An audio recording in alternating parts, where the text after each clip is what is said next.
सो Radhe Radhe guys, तो happy Navratri, जय माता दी। तो आज है दूसरा दिन और आज मैं भी शादी कर सकती हूँ। और अभी मैं सो के उठी थी, शाम में मैं सो गई थी, मुझे बहुत तेज नींद आ रहा था और बहुत गर्मी लग रहा था, इसलिए मैं लोअर और टी शर्ट पहनी थी। मैं सोची अभी इसी पहनने जा रही हूँ, ऐसे ही शाम दिखाने। तो मैं यहाँ पे दिया जलाने के लिए बाल सही कर रही थी, क्योंकि मैं सुबह से एक बार भी बाल नहीं बांधी थी और मैं रेडी होकर आ रही हूँ। तो देख सकते हो मैं यहाँ पे रेडी हो चुकी हूँ। ज़्यादा क्या ही करना, बस दिया जलाने को जाने, तो बस मैं बाल बांध ली थी, बाल खुले नहीं जाता है, तो इसलिए मैं बाल बांध के और जा रही हूँ। और मैं हर बार की तरह लेट हूँ, क्योंकि मेरी दीदी लोग पहले ही तैयार हो चुकी थी और पसीना से इतना बदबू मार रहा था टी शर्ट, इसलिए मैं थोड़ा सा परफ्यूम लगा रही थी, क्योंकि ज़रूरी है। मैं थोड़ा लगा रही थी, इतना नहीं, थोड़ा सा परफ्यूम लगा रही थी। उसके बाद मैं यहाँ पे निकलने के लिए रेडी हो गई थी, बाहर से सब आवाज़ लगा रहा था। उसके बाद मैं निकल चुकी थी मंदिर के लिए। यहाँ पे मेरे हाथ में प्रसादी था, जो कि पेपर से ढका हुआ था, जो कि माता रानी को चढ़ाने के लिए आज खीर और कचौड़ी का भोग लगा था। तो खीर और कचौड़ी यहाँ पे माता रानी के पास ले जा रही थी, मेरे हाथ में था, एक हाथ में फोन और एक हाथ में कचौड़ी था। उसके बाद मेरे कदम माता रानी के मंदिर की तरफ बढ़ते हुए पहुँच गए थे। मंदिर की तरफ पैर धो के मैं भगवान जी को प्रणाम की और उसके बाद देवी प्रसादी चढ़ाने के लिए और वहाँ से चले थे, फिर दिया दिखाने के बाद यहाँ पे आज भी टेबल में बैठा कि सब लोग सवेरे चले जाते हैं दिया दिखाने, बहुत आदमी लेट से आता है। तो मैं यहाँ पे वेट कर रही थी, क्योंकि दीदी दिखाएगी, उसके बाद मुझे भी दिया जलाना था और दिखाना था भगवान जी को।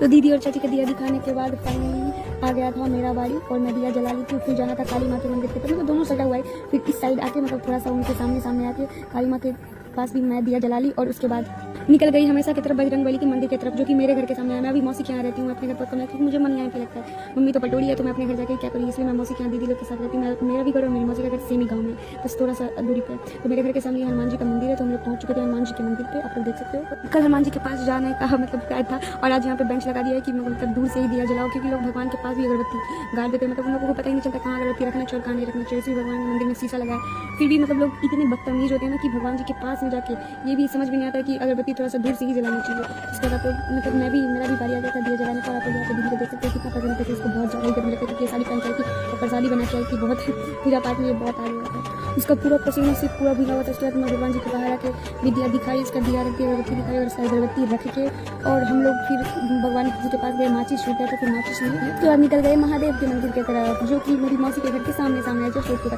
फिर मैं पैर धोई और चली गई महादेव के पास मत्था टेकने।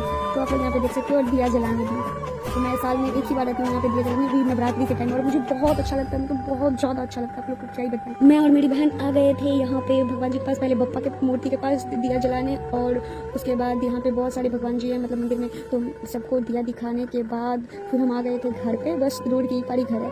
अपने रूम के माता रानी का दर्शन करवाती हूँ, सिर्फ यहाँ पे पूजा और खाना बनता है। आप लोग देख सकते हो कितनी प्यारे लग रहे हैं। आप लोग कमेंट में जय माता दी जरूर लिख देना। मिलते हैं नेक्स्ट ब्लॉग में। आपको ये ब्लॉग कैसा लगा ये भी कमेंट में जरूर बताना। तो मिलते हैं ठग लेते, ठीक है। Bye bye, tata, thanks for watching.